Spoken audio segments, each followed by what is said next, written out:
वैदिक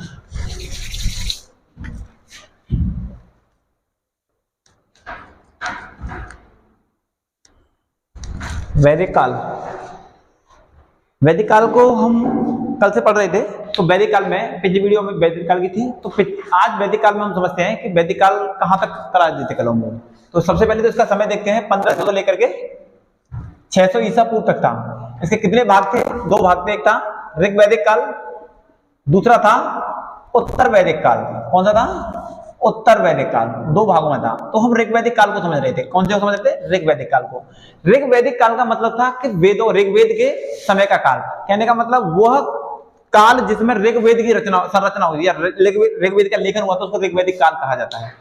और यहां सबसे पहले बात थी जो ऋग वैदिक काल था। वेदों में कौन सा काल था? ऋग वैदिक काल। पूरा वैदिक काल की अगर देखें तो वैदिक काल के निर्माता थे आर्य। आर्य कहां से आए थे? मध्य एशिया से आए थे। मध्य एशिया से आकर के कहां बस गए थे? अफगानिस्तान और पंजाब में बस गए थे। अब अफगानिस्तान और पंजाब में बसने के बाद में, जब अफगानिस्तान में जहां वो बसे थे, पंजाब में जिस क्षेत्र में बसे थे, उस क्षेत्र को सप्त सिंधु प्रदेश कहा जाता है। क्योंकि पंजाब का मतलब है 5 आप, मतलब 5 नदियां हैं, लेकिन जहां वो बसे थे उसमें 2 नदियां और बढ़ गई। एक थी गंडक और दूसरी थी सिंध। 5 नदियां और बढ़ गई, टोटल मिलाकर 7 नदियां हो गई थी। 7 नदियों के क्षेत्र को सप्त सिंधु बोला जाता था। तो ऋग्वैदिक काल में हमने देखा था कि वो सबसे पहले किसको मानते थे? सबसे ऊपर वो भगवान को मानते थे। भगवान के बाद किसको मानते थे? ब्राह्मण को मानते थे। ब्राह्मण के बाद में, ब्राह्मण का मतलब क्या था? ब्राह्मण का मतलब है कि वह केवल उच्च व्यक्ति को मानते थे। कहने का एक शिक्षित व्यक्ति को मानते थे, उस व्यक्ति को मानते थे जो व्यक्ति दूसरों को शिक्षा दे सकता है, दूसरों को कुछ सिखा सकता है, उसको ब्राह्मण की श्रेणी में रखा जाता था। दूसरे नंबर पर मानते थे वो क्षत्रिय को। क्षत्रिय का मतलब होता था रक्षक। वह व्यक्ति जो समाज की, देश की, क्षेत्र की रक्षा करे, उसको क्या कहते हैं? क्षत्रिय कहते हैं। और तीसरा आता था वैश्य। वैश्य का मतलब होता है कि वह व्यक्ति जो व्यापार करता हो, केवल उसका उद्देश्य केवल मुनाफा कमाना, मतलब लाभ कमाना हो, उसको क्या कहते हैं? वैश्य कहा जाता है। और अंतिम बचता था, उसको बोलते हैं शूद्र। शूद्र का मतलब होता था एक सेवक व्यक्ति, जो व्यक्ति लोगों की सेवा करता था, उसको शूद्र कहा जाता था। तो इनका सबसे पहले मैंने समाज बताया था। समाज इसको 4 भागों में बांटा था। इनका समाज कितना था? नंबर 1 पर समाज आपका क्लियर हो गया था। समाज को 4 भागों में बांटा था, ब्राह्मण, क्षत्रिय, वैश्य और शूद्र। समाज क्लियर हो गया था। और समाज के बाद में जो अगला क्लियर हुआ था वो था आपका पंचायत। नंबर 2 पर इनकी कौन सी थी? पंचायत थी। तो इनकी पंचायत थी वो 3 प्रकार की होती थी। कितने प्रकार की पंचायत थी? 3 प्रकार की। 3 प्रकार की पंचायत में सबसे पहली पंचायत थी, उसको कहते थे सभा। सभा होती थी, वो साधारण लोगों की पंचायत हुआ करती थी। क्या नॉर्मल व्यक्ति होते थे, वो मिलकर मीटिंग करते थे, उसको सभा कहते थे। दूसरी होती थी जो बिदत होती थी। बिदत होती थी वो सभी लोगों के लिए होती थी। कहने का मतलब कोई भी व्यक्ति हो, कोई भी किसी वर्ग का हो, बुजुर्ग हो, बच्चा हो, औरत हो, लड़की हो, कोई भी व्यक्ति हो वो आ सकता है, वो बिदत कहलाता था। और तीसरा था समिति। समिति हुआ करती थी, वो उच्च वर्ग के लोगों की होती थी। कहने का मतलब उस समय भी पार्टी बंदी टाइप का हुआ करता था। जो पार्टी हुआ करती थी इस तरीके से हुआ करती थी। तीसरा इसके बाद में था यज्ञ। यज्ञ और अनुष्ठान। जो यज्ञ और अनुष्ठान थे ये भी 3 प्रकार के थे। कितने प्रकार के थे? 3 प्रकार के थे। नंबर 1 पर आता है अश्वमेध यज्ञ। अश्वमेध यज्ञ का मतलब था अपने बल प्रदर्शन के लिए। कहने का मतलब है अपनी ताकत दिखाना, दूसरे से बढ़ जाना, जाके सीधे गए दूसरे से बढ़ गए, तो क्या होता था? बल प्रदर्शन। इसमें क्या करता? राजा पंडित जी को बुलाता, हवन वगैरह करवा के घोड़ा तैयार करवाता, घोड़े पे लिख देता अपना एक काम पत्र में कि मैं ये स्वतंत्र विचरण के लिए घूम रहा हूँ, जहां होकर घोड़ा निकलेगा वो मेरे राज्य में मिल जाएगा। और अगर कोई घोड़े को पकड़ता है वो मुझसे लड़िए। तो कमजोर व्यक्ति होगा तो वो छोड़ देगा, वो तो मिल ही जाएगा, लेकिन जो शक्तिशाली होगा तो उससे लड़ेगा। दूसरा यज्ञ हुआ करता था राजसूय यज्ञ। जो राजसूय यज्ञ हुआ करता वो शपथ ग्रहण समारोह के लिए होता था, जो आज भी हमारे यहाँ पर होता है। तीसरा होता था वाजपेयी यज्ञ। वाजपेयी यज्ञ होता शक्ति प्रदर्शन के लिए। शक्ति, जैसे आपने देखा होगा 26 जनवरी को जो परेड होती है दिल्ली में लाल किले पर, उसको क्या बोलते हैं? राजसूय यज्ञ बोला जाता है। अगला था नदियां। तो यहाँ जो ऋग्वैदिक काल है, जो वैदिक काल है, जिसमें ऋग्वैदिक काल था, उसमें 7 नदियों का वर्णन था। 5 नदियां वो जो पंजाब में बहती थी, झेलम, चिनाब, रावी, ब्यास और सतलज। दूसरी थी एक जम्मू कश्मीर की तरफ बहती थी, नाम था सिंधु, और एक नीचे की तरफ बहती, नाम था उसका गंडक। गंडक को क्या कहते थे? सदा नीरा, क्योंकि गंडक में हमेशा पानी रहता था। गंडक वही नदी थी जब संस्कृत सिखाने के लिए गौतम राहुगढ़ निकले थे, वो पटना जा रहे थे, उस नदी में गिर गए थे, और गिरने के बाद में क्या था? उनके मुंह में जो अग्नि प्रज्वलित थी वो बुझ गई थी। इस कारण उन्होंने पटना को श्रापित कर दिया था। ठीक है, यहां तक हो गया। अगला आता है यहाँ भगवान। अब भगवान का आता है तो ऐसा मैंने आपको बताया था कि जो सिंधु सभ्यता चल रही थी, तो सिंधु सभ्यता में केवल 2 ही भगवानों के बारे में सच मिलता है। एक थी मातृ देवी, कहने का मतलब है एक औरत के बारे में एक मूर्ति मिली थी, तो वो थी मातृ देवी। मातृ देवी के बारे में पता चलता है, मातृ देवी की पूजा करते थे। इसके बाद में एक और मूर्ति मिली थी, उसको हम पशुपति शिव कहते हैं, और इसका अनुमान लगाया गया था जो मूर्ति मिली है वो व्यक्ति की है, और व्यक्ति एकदम मुद्रा में, आसन की मुद्रा में बैठा हुआ है, उसके 3-4 सिर हैं, गधे वगैरह का सिर मिलके है, और उसके आसपास जो मिले थे, कहीं शेर था, भालू था, बैल था, सांप था, बिच्छू थे, इनके क्या मिले, चित्र मिले थे। इससे अंदाजा लगाया जाता है कि यह शिव हो सकते हैं, क्योंकि जो प्रकृति का रक्षक होता है वह कौन था, शिव है, क्योंकि शिव ही एक ऐसा भगवान है कि जिसके घर में सभी जानवर हैं, जीव जंतु एक साथ मिलकर रहते हैं। सांप है वो मोर को नहीं, वो मोर है वो सांप, जो सांप को नहीं मारता, सांप है वो चूहे को नहीं मारता, बैल है वो किसी को नहीं मारता, और जो बाघ है वो बैल को नहीं मारता। इस तरीके से अनुमान लगाया गया था कि यहाँ पर केवल पशुपति शिव और मातृ देवी की पूजा हुआ करती थी। लेकिन जैसे ही ये वैदिक सभ्यता, वैदिक काल आया था, तो वैदिक काल आते आते यह सभी बदल गए, और बदलने के बाद में यहाँ पर भगवान की पूजा आवश्यकता अनुसार होने लगी। तो सबसे पहला भगवान है वो है इंद्र।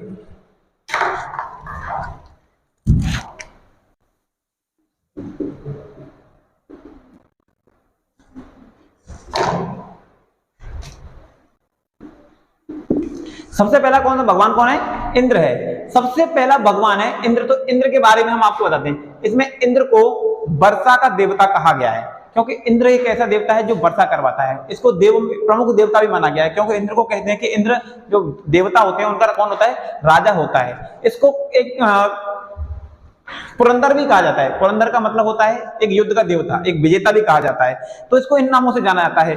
और ऋग वैदिक काल में इंद्र शब्द का प्रयोग 250 बार हुआ है। कितनी बार हुआ है, 250 बार। इससे संबंधित प्रश्न आया था, 250 बार इंद्र शब्द का प्रयोग किस वेद में हुआ है, तो किसमें हुआ है, ऋग्वेद में हुआ है। किसमें हुआ है, ऋग्वेद में हुआ है। हम ऋग्वेद को समझ रहे थे, तो ऋग्वेद में 250 बार किसका प्रयोग हुआ है, इंद्र का हुआ है। अगले देवता थे अग्नि। अग्नि शब्द का प्रयोग 200 बार हुआ है। कितनी बार हुआ है, 200 बार हुआ है। अग्नि को वह एक मीडिएटर मानते थे, कहने का मतलब एक बीच का देवता मानते थे। जो देवता था, जो मनुष्य की बात को देवताओं तक पहुंचाता है, उसको अग्नि कहते हैं। जैसे मान के चलिए, अभी आपने देखा होगा कि हम हवन करते हैं, और हवन करते तो अग्नि जला लेते हैं, उसमें ही क्या डालते हैं, धूप वगैरह, जो आप पूजा करते हैं घी वगैरह डालते हैं। तो इससे क्या होता है कि देव कहते हैं कि जो देव होते हैं वो खुश होते हैं, हमारी बातों को सुन लिया जाता है। तो कहा जाता है कि देवता और मनुष्य के बीच का जो देवता था, जो या मध्यस्थ था, उसको क्या कहते हैं, अग्निदेव कहते हैं। और अग्निदेव का जो अग्नि थी उसके कितने बार प्रयोग हुआ है, 200 बार हुआ है। अगला था वरुण। वरुण को वायु का देवता कहा जाता है। किसका देवता कहा जाता है, वायु का देवता कहा जाता है, और इसको जल का देवता भी कहा जाता है। अगला था सोम। सोम को जंगल का देवता कहते हैं। कहने का मतलब है जो जंगल वगैरह होते हैं इसकी रखवाली की जाती है, इसको क्या कहते हैं, जंगल का देवता कहते हैं। अगला था मारुत। मारुत थे, तो मारुत को तूफान का देवता कहते हैं। जैसे देखा कि मारुत मतलब एकदम तूफान में क्रोधी देवता, ये ऐसा देवता था, बात बात में लड़ता रहता था, एकदम लड़ना झगड़ना बढ़ना। कहने का मतलब गुस्सा आ जाती थी, एकदम अपना विकराल रूप दिखा देता था, तो इसको कहते हैं तूफान। तूफान क्योंकि तूफान ऐसा ही होता है, तूफान अगर आता है तो साइलेंट नहीं आता, बहुत तबाही मचाता है, तो इसीलिए कहा जाता है जो मारुत थे वो तूफान के देवता हुआ करते थे। इसके बाद में है रुद्र। और रुद्र थे, ये भयंकर गुस्से वाले देवता थे। कहने का मतलब गुस्सा इसकी नाक में टपका रहता था, जब देखो मुंह बुला लिया और तांडव मचा दिया, इसको कहते हैं रुद्र। इसलिए कहते हैं रुद्र अवतार। रुद्र अवतार किसको बोला जाता है, रुद्र अवतार हनुमान जी को बोला जाता है, क्योंकि हनुमान जी बचपन से ही क्या थे, तांडवी थे, इधर ऊटपटांग काम करना। और एक शिव शंकर जो रुद्र थे, शिव शंकर को बोला जाता है रुद्र, क्योंकि वही एक ऐसे देवता थे, ज्यादा भांग चढ़ गई और तांडव शुरू। ठीक है। इसके बाद में अगला थे धौ। धौ मतलब आकाश के देवता थे, ये प्रमुख देवता यही थे। इसके बाद में धौ थे, धौ आकाश के देवता थे। इसके बाद में ऊषा थे, ऊषा प्रगति का देवता था। आश्विन था, जो संकट के देवता थे। आश्विन जैसे संकट के समय में जिस देवता की पूजा करते थे वो आश्विन थे। उसके बाद में एक पूषक थे, पूषक के पशुओं के देवता थे। और विष्णु थे, विष्णु को संरक्षक माना जाता है। कहने का मतलब प्रजा का पालक माना जाता है, क्योंकि तो प्रजा का जो निर्माता होता है वो ब्रह्मा जी को कहा जाता है, और प्रजा का पालक का वो विष्णु भगवान को कहा जाता है। तो कहने का मतलब है अपने मतलब के अनुसार जिससे जितना मतलब उतना इन देवताओं को मानने लगे थे। तो एक 5 प्रकार हो गए थे। सबसे पहले कौन सा था, सबसे पहले बताया गया था समाज। समाज कितने प्रकार की थी, 4 प्रकार की। उसके बाद में क्या बताया गया था, इनकी जो पंचायत होती है, पंचायत 3 प्रकार की, इसके बाद में यज्ञ, यज्ञ कितने प्रकार के, 3 प्रकार के, फिर उसके बाद नदियां, नदियां 7 थी, और उसके बाद में भगवान, भगवान ये प्रमुख थे और भी कई देवताएं प्रमुख थे। अगला आता है 6 नंबर पर इनकी किताबें। किताबें, जो किताबें हैं उनको दर्शन भी कहा जाता है। क्या कहा जाता है? दर्शन।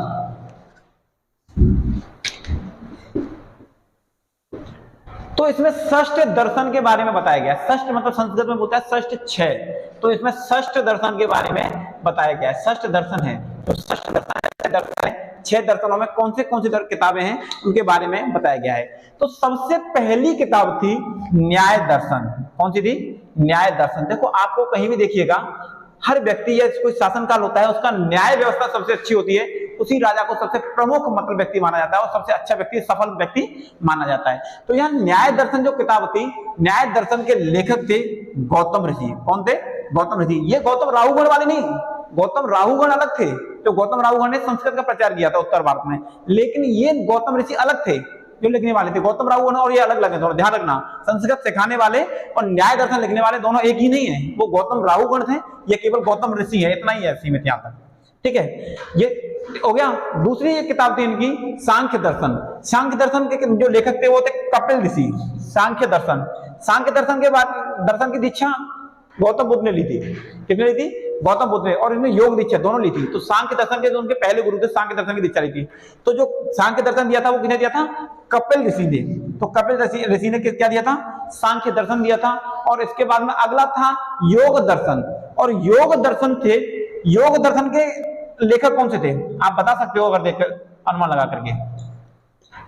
क्योंकि योग दर्शन में एक व्यक्ति, अगर योग की बात करते हैं, एक व्यक्ति का नाम सबसे पहले आता है, बाबा रामदेव। और बाबा रामदेव की जो कंपनी है, जो प्रोडक्ट है, किस कंपनी के हैं? पतंजलि। जो पतंजलि ऋषि थे वो योग दर्शन वाले थे, इसीलिए बाबा रामदेव ने पतंजलि चालू की है। ऐसा नहीं है कि पतंजलि उसका कोई खास व्यक्ति हो इसलिए चालू किया था, क्योंकि वो योग दर्शन के लेखक थे पतंजलि।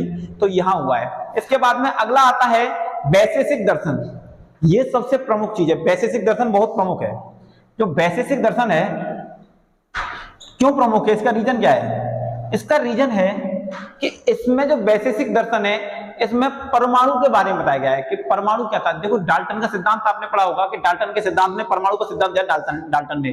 तो इन्होंने ये सिद्धांत था, जो ऋषि थे इनका नाम था कनाट ऋषि। जो कनाट ऋषि थे उन्होंने बहुत समय पहले ही बता दिया था, जो वैशेषिक दर्शन के लेखक थे कनाट ऋषि, बहुत समय पहले बता दिया था कि पूरा विश्व है, पूरे विश्व के बारे में बताया था, वह छोटे छोटे परमाणुओं से लेकर के बना हुआ है। और हम लोग पढ़ते हैं कि परमाणु का सिद्धांत डाल्टन ने दिया था।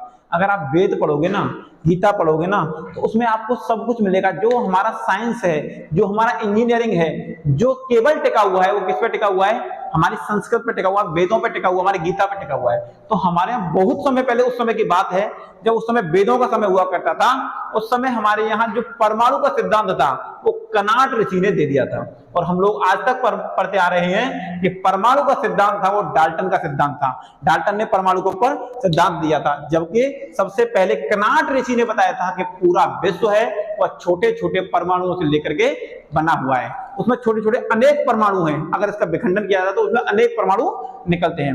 अगला आता है उत्तर मीमांसा और एक आता है पूर्व मीमांसा। दो आते हैं, उत्तर मीमांसा और पूर्व मीमांसा। उत्तर मीमांसा 5वें नंबर के 6वां दर्शन कौन सा है? पूर्व मीमांसा। ये 2 किताबें हैं। जो उत्तर मीमांसा है इसके लेखक हैं बादरायण ऋषि, और जो पूर्व मीमांसा है इसके जैमिनी। इसके हैं बादरायण और इसके लेखक हैं जैमिनी, ये इसके लेखक हैं। ये 6 षष्ठ दर्शन उस समय हुआ करते थे। तो कहने का मतलब है कि यहाँ इस तरीके से हमारे सांख्य दर्शन थे। ठीक है, 6 किताबें थी, इनसे हमें वैदिक सभ्यता के बारे में मिलता है, वैदिक सभ्यता है उसके बारे में मिलता है। ऋग वैदिक सभ्यता के जितने भी हमें स्रोत मिलते हैं वो ऋग्वेद से मिलते हैं। और ऋग्वेद में ऋचाओं की संख्या सबसे अधिक थी, इसलिए इसको ऋग्वेद कहा जाता है। ऋचाओं का मतलब होता है श्लोक। अगर जहां श्लोक होंगे सबसे ज्यादा उसको क्या कहा जाएगा? ऋचाएं। और जहां ऋचाओं की संख्या सबसे अधिक होगी उस वेद को क्या कहेंगे? ऋग्वेद। पहले शुरुआत में 3 वेद थे, लेकिन धीमे धीमे करके 4था वेद लिखा गया था, वो उत्तर वैदिक काल आ गया था। और उत्तर वैदिक काल आया था तभी महाजनपद काल शुरू हो गया था, शहरीकरण शुरू हो गया था। तो जो 4था वेद लिखा गया था, अथर्व वेद लिखा गया था, वो महाजनपद काल के समय पे लिखा गया था, इसलिए उसको आरण्यक की श्रेणी में नहीं रखा जाता है। आरण्यक की श्रेणी में केवल 3 वेदों को रखा जाता है जो पहले थे, ऋग्वेद, सामवेद और यजुर्वेद, तीनों को रखा जाता है।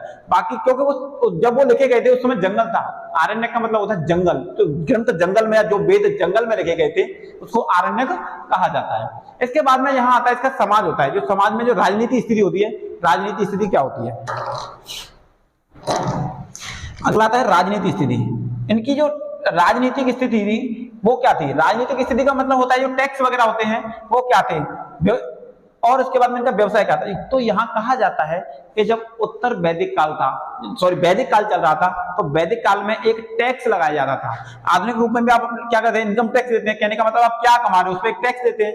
तो उस समय जो टैक्स लगाया जाता था उस टैक्स का नाम था बाली, और वो बाली टैक्स था कृषि पर लगाया जाता, जैसे आपकी उपज होती है उसके ऊपर लगाया जाता था, और उसमें कृषि का कुछ हिस्सा राजा के लिए दिया जाता था। इसके बाद में उस समय के जो लोग थे उनकी प्रमुख व्यवस्था था, अर्थव्यवस्था क्या थी।